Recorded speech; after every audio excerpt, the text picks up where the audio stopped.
Good afternoon, everyone. I would like to start by reminding everybody why we think about cities. Just to step back for a minute. And for one reason, the planet, it really is becoming a network of cities. It's where 70% of wealth creation takes place. Almost all of the patents, almost all of the wealth that's created happens in cities. 70% of global emissions, on the other hand, happen in cities. Makes sense. And also, 90% of the population growth from here on out will take place in cities. And that's really staggering. That's 2.5 billion people. More people than live in cities today will live in cities by 2050. Now, to put that in perspective, that means that between now and 2050, in 25 years, we have to build the equivalent of 12 New York cities every year. That's one per month for every month between now and 2025. And I don't think anybody has a clue really how to do that. And it's really interesting to remember that cities really innovate the fastest when they face crisis. Crisis triggers innovation. And just a couple of examples that I like. The Great Stink. How many of you heard of the Great Stink? Few people. Well, that was 1958. The river that flows through London was an open sewer, and there was a cholera outbreak. It was filthy. And so what they did, they rallied together. They built this amazing infrastructure in just a few years. This is a sewage pumping station. That was a sketch from that era. This is what it looks like. Imagine building a sewage pumping station that looks like this. This was a city that took pride in itself. And over a few short years, they completely upgraded the embankment. They added railways and subways and sewer lines and water distribution. It was really quite extraordinary. Another interesting example is the Great Fire of Chicago, 1871. Now, London and Chicago both, and many of the great cities expanded in an incredibly rapid way at the end of the Industrial Revolution and into the Second Industrial Revolution. But in Chicago, these buildings were poorly built. They were typically out of wood. They were close together. There was very little fire support in the city, and most of the city burned in 3 short days. And in fact, this is a map that showed the areas that was devastated. 17,000 buildings were destroyed.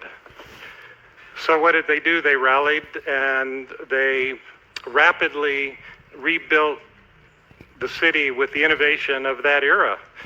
And what was that innovation? That was things we take for granted today: electricity, steel, elevators, concrete, trams, automobiles.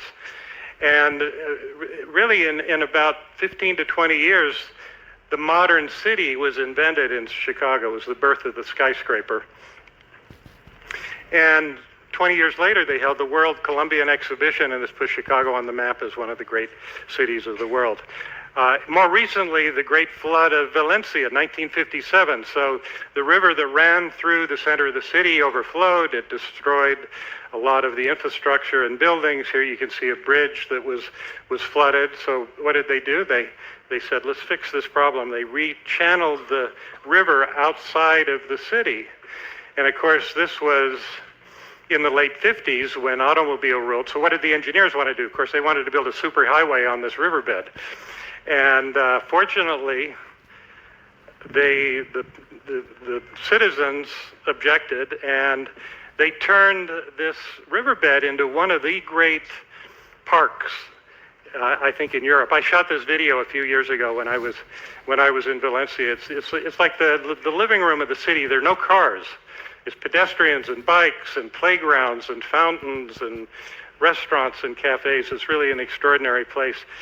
They did something similar in Seoul. They took down a highway and reclaimed a river as one of the great parks in Asia. The High Line is an old industrial infrastructure in New York City. It claimed. So you can rapidly upgrade a city, but typically it requires a crisis. Today we have a slow-burning crisis, and the big question of our era is this crisis profound enough to cause us to act? We don't see the same devastation as fires and floods and earthquakes typically that causes cities to reinvent themselves. But this slow-burning crisis, the lifeblood of a city, which are young people, families, seniors, middle-class workforce, they increasingly find the central cities are just unaffordable. The very people that support the city, the nurses and the teachers and the firefighters and the police officers, the people that make the city function can't afford to live in many of these cities. And on top of that, most of the major challenges that we're facing, climate change, inequity, public health, jobs for a changing economy, safety and security, these are all issues that will be won or lost in cities community by community. All of these things are best addressed at the community scale, I believe. Cities are in transition. This is a great theme, I think. It's a very timely theme for this time that we are in. And for one thing, the anchors are changing. The things that urban planners and architects think about are changing. What does work in the future when private work can be done anywhere? When you have AI assistants taking over jobs, and it's already happening. There's Salesforce in the U.S. said 40% of their jobs that were done by hand 10 years ago are now done by an AI more effectively. What I think will happen, this is wishful thinking maybe, but the routine tasks will be automated, and it will free humans for creative and strategic thought. And the skills of humans will be amplified by AI. And all you have to do is look at what Jarmo's doing downstairs with his art. This is a partnership with an AI for a new type of creative process. And I think we'll see that more and more. What's an office if work is changing? Well, I think office will be places for collaboration, for creativity. I don't think you'll find people doing spreadsheets in offices in a few years.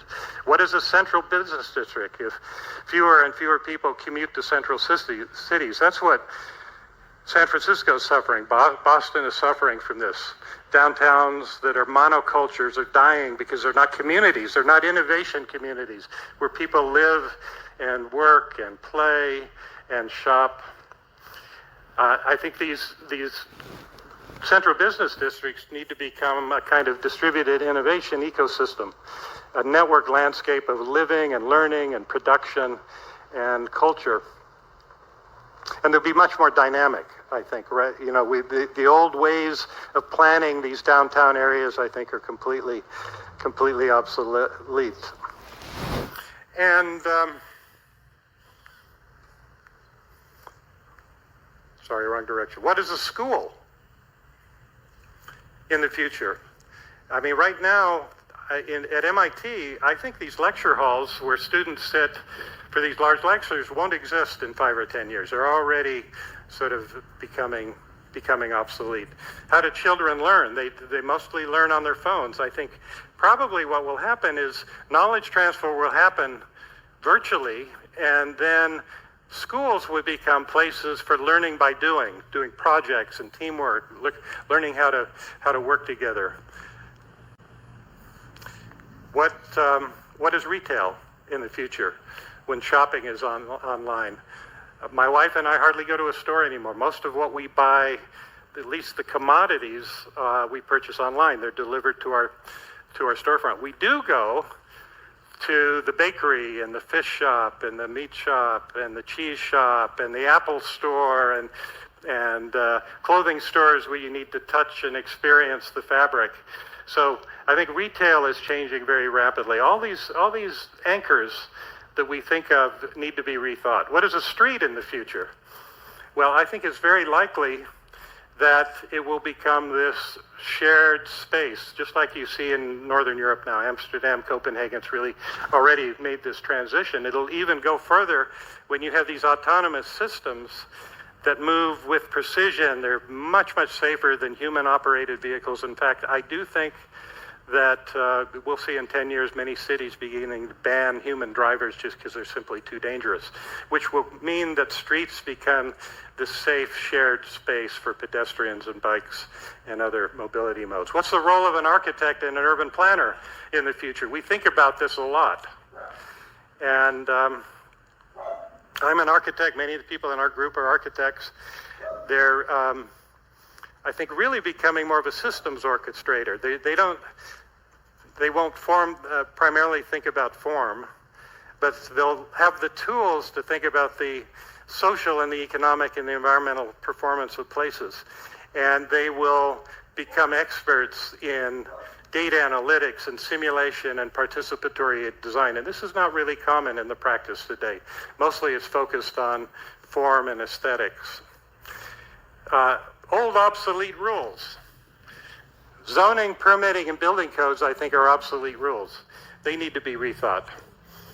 But they become the kind of hidden operating system of the city. Zoning tells you what can be built and where. Permitting tells you whether it gets built and when. And the building codes tell you if it can be built, or if it can, how it can be built. And these rules, go back to the middle of the 20th century. So zoning in particular, I won't focus on the other things. They determine where and how people can live and work, the cost and the types of housing that is available in a city, the character of neighborhoods, the access to everyday amenities, the prospects of local businesses, and you see, fundamentally, they dictate the essence of life in a city. Now, zoning was really started formally in 1927. The Supreme Court validated zoning. That happened to be the same year that the 15th millionth Model T Ford rolled off the assembly line, the final Model T. So it coincided with the age of the automobile. So what did we have? We had these housing zones that were monolithic. We had office zones that were monolithic. And Kendall Square, where we work, was an industrial wasteland basically in 1966. But between then and now, it basically turned into an office park. We went back and looked at what happened at Kendall Square. And this purple line, if you follow it, this is the increase of office and lab space. The other lines are housing and amenities. You see, there's no relationship. Market forces will not give you equilibrium in a community. They're just not powerful enough. There's almost no feedback. So there's no mechanism in the market that will keep housing and jobs and amenities in sync. But let's talk about incentives. So this is one of the most famous buildings in the history of 20th century architecture. This is the Seagram's building by Mies van der Rohe, who was the director of the Bauhaus in Germany. And he was a rule breaker. The Nazis basically chased him out of Germany because he refused to compromise the values of the Bauhaus. And he came to the US, he designed this building, and he broke all the rules, at least the intent of the rules. He set the building back from the street because he wanted this pristine monolithic tower. But what did he do? He created a plaza. And that became this really valuable public space. So the planning department said, well, let's put in an incentive to create more plazas. So increase in floor area if you put in a plaza. Overnight, all the developers changed their behavior. Almost all of the big projects had plazas, and that meant you had lots of plazas in the wrong place. Many of them really did not work. And the point is, the zoning effectors are incredibly powerful to change behavior.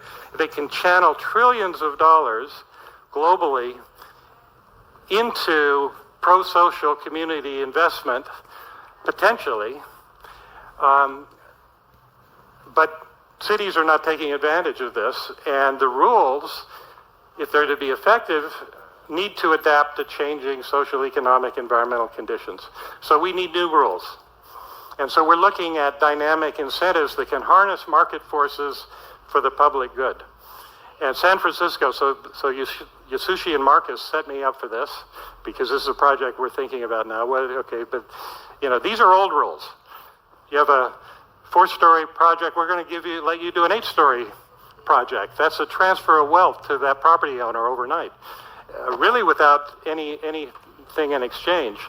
And if we do that properly, you could have an opt-in system where you can stick with the old rules, but if you want that transfer of wealth in terms of property rights, then you have to contribute to the community. So this is a neighborhood that we're looking at, for example. And what would be the process that one would go through? The first step would be to create a portrait of that community. This is quantitative analysis.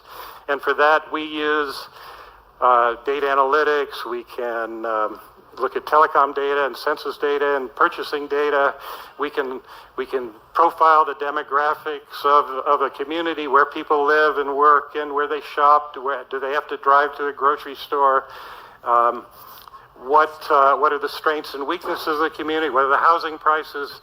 How much CO2 per person does each person generate on average? So this is all quantifiable stuff. But then you need the qualitative work, which are community values. And you can do this through lots of tools. These are the topics that a survey with a community could incorporate. And I'll just pick one. I won't go through it all. Intergenerational future. So one can imagine working with a community and ask the question, how important is it to you that your children or grandchildren can afford to live in this community? And you can answer anywhere from not important, communities naturally change, or extremely important, keeping the next generation here should guide all housing decisions. So surveys like this, interviews, etc., can capture the sentiment of the community, but it's very complicated. I mean, it's a great use of AI to actually analyze all of that data, particularly if it's interviews and unstructured data, to find the sentiment of the community. And we can build these kind of interfaces where communities then can look at various scenarios for the future and provide their input. And in fact, we're looking at more interactive tools that can use the kind of generative images that everybody gets excited about, particularly the students. And it does create amazing opportunities to create more interactive environments. Okay, but that's not enough. Then you have to rank the priorities. So you have all of these things that a community needs. Which are the most needed, and which should be built first? And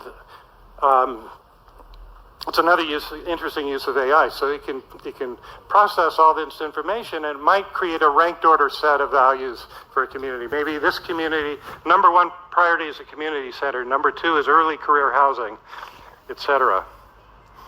What do you do with that, though? Then you have to map it to incentives.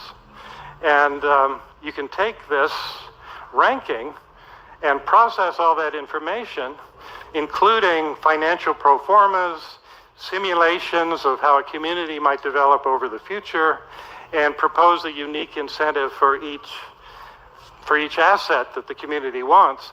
This can all go to the supervisors, the city councilors.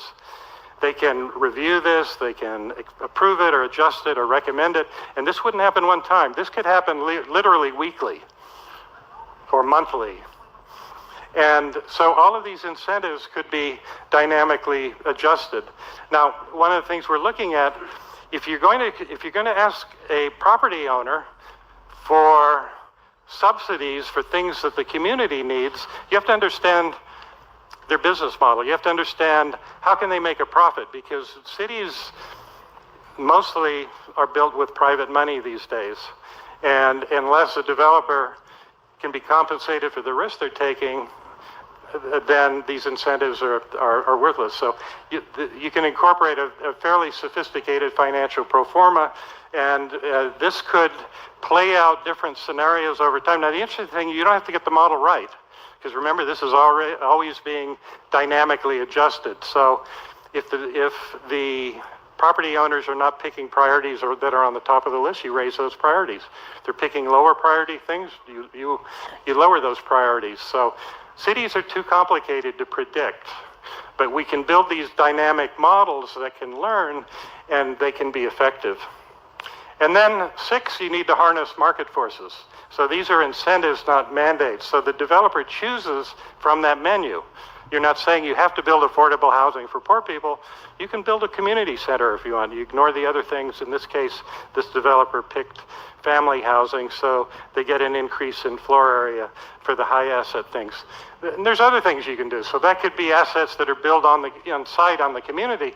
You could also say, well, contribute to a fund to build assets that are off-site, like bike lanes or renewable energy. In fact, you can even go farther. You could put money into a fractional ownership system. You can tokenize the real estate. You could literally give people who live near that project and are most impacted by it a fractional ownership in that project. And then you need these feedback mechanisms. So we look at now what would happen maybe over a 10-year period of time. So you can see these percentages of incentives that are changing year by year.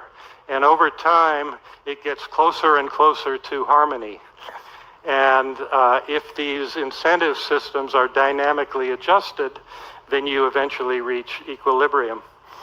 And this is really interesting because here's a radar plot. Now these are very complicated. It's simple to read though once you get it. That these are all the assets. You start with poor performance, and over time you reach harmony when this is a complete circle.